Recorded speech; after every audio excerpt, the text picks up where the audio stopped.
Bon, alors on ne présente plus Maryse, n'est-ce pas? Eh ben non, Maryse, depuis qu'elle vient au Festifred, on la connaît maintenant. Ça fait quand même quelques années. Il n'y en a pas beaucoup des Maryse, contrairement à Martine. Ah non, non, non, Maryse, déjà au Festifred, je pense que je suis la seule. Et Martine, il y en a beaucoup par contre. Là, on les compte plus.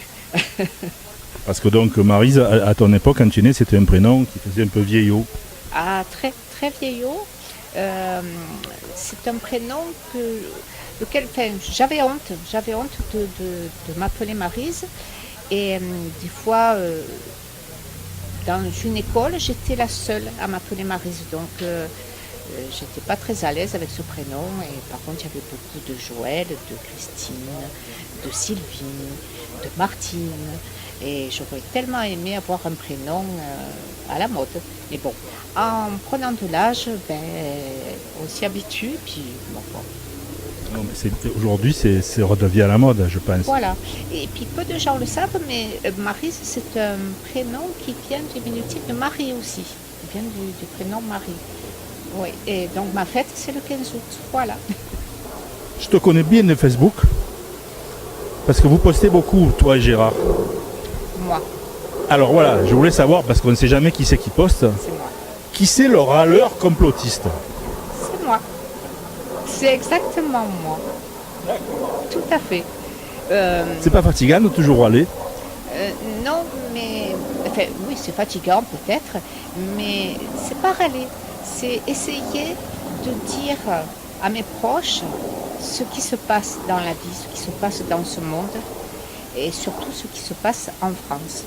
Voilà, donc je râle parce que les gens sont trop, à mon avis, ça c'est le mien, ça engage que moi, sont trop laxistes, ne veulent pas voir ce qui se passe et ne passent pas de belles choses pour l'avenir.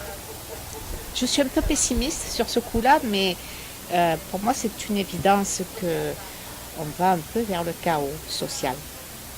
Bon, en même temps, tu sais qu'en faisant ça, en publiant beaucoup de choses comme ça, Facebook te connaît parfaitement, tu le sais. Tout à fait, tout à fait. Oui, oui, tout à fait. Donc quelque part, tu contribues à enrichir ce que tu dénonces. Peut-être aussi. Peut-être, oui, oui, je suis peut-être naïve sur ce côté-là. Mais pour moi, je le fais pour alerter les gens qui ont de l'importance pour moi. Et c'est pas souvent pris comme ça, malheureusement. Et donc, voilà, je suis un peu mise à l'écart, mais c'est pas grave. Moi, j'ai la conviction que, à un moment donné, le peuple, l'être humain, il va falloir qu'il bouge et qu'il se réveille. Voilà, le plus important pour moi, c'est qu'il se réveille de ce qui est en train de se passer pour l'être humain d'aujourd'hui, quoi. Et en affichant comme ça des opinions très tranchées, tu n'as pas peur vis-à-vis des gens qui te connaissent, ta famille, tes amis, de trop t'afficher, tu n'as pas peur d'être critiqué, d'être mal vu? Si, c'est pas peur, c'est que je le sais. Je le sais, je le suis critiqué. Mais au fur et à mesure, j'enlève les gens sur Facebook à qui ça pourrait ennuyer et à qui j'ai ennuyé déjà. Je les élimine sur Facebook. Ouais. Ok. Alors, maintenant, je vais te poser une question qui demande une petite réflexion quand même. Mais je pense que tu as déjà réfléchi à cette question. D'après toi, est-ce qu'on peut devenir riche tout en restant honnête? Je parle de riche en argent, hein, Oui. de très riche. On peut le devenir, bien sûr, riche en étant honnête, oui.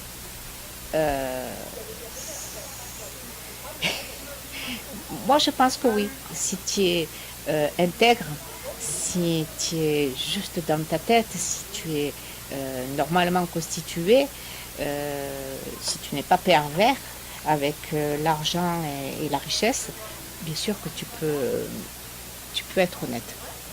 Moi j'en suis convaincue. Et je pense qu'il y a des riches qui sont honnêtes. Et est-ce qu'on peut être gentil et intelligent en même temps? Est-ce que c'est pas incompatible? Gentil, intelligent, oui, bien sûr. Bien sûr. Ça va. Moi je dirais même qu'il faut que ça aille ensemble. Même par exemple dans une ambiance de travail, vous pouvez avoir des conflits. des gens qui veulent te marcher sur les pieds, tu restes gentil avec eux quand même? Alors, peut-être, enfin, ouais, oui, oui, non, là, par contre, je me rebiffe, je me défends. Mais il n'empêche que tu peux rester quand même gentil. Mais tu peux être un petit peu agressif en parole. Si jamais on te marche sur les pieds, tu peux remettre les gens à leur place, gentiment, mais sûrement. Parce que tu n'es pas sans ignorer que parmi les gens qui nous dirigent, ils considèrent qu'eux, ce sont des gens intelligents, mais que pour eux, l'intelligence passe avant la gentillesse. Que nous, finalement, on est des gentils moutons, C'est ça, mais qu'on n'est pas très intelligents. c'est ça. Tu penses ça aussi? Moi, non, pas du tout. Non, non, non, non. Ah ben non, tu me connais. Pas du tout, bien le contraire. Au contraire, les petites gens sont les gens les plus intelligents parce que ils ont une autre vision de la vie et non pas comme l'oligarchie, comme tu prétends, qui eux sont, enfin, pour moi, ce sont de gros pervers. Donc, voilà, bon, non, non, non, c'est... En tout cas, merci d'avoir accepté cette interview. Merci à toi, Patrick. Voilà, c'est Bonne fini. continuation. Merci.